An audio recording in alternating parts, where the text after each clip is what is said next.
In this video, you are going to see how to convert a Excel file into Google Sheets. Here I have Excel file. I want to convert it into a Google Sheet. Let's get started. First, we need to go to the Google Drive. Click on New and go to Google Sheet. Click on over here and click on Blank Spreadsheet.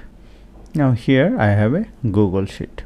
Now go to File and use this option Import and click on Upload.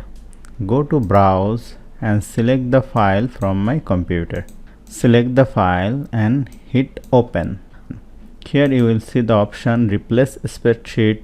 You can insert new sheet and create new spreadsheet. I can replace the spreadsheet or I can insert a new sheet. I don't need to insert a new sheet. I will replace the existing sheet. Click on over here and click on Import Data.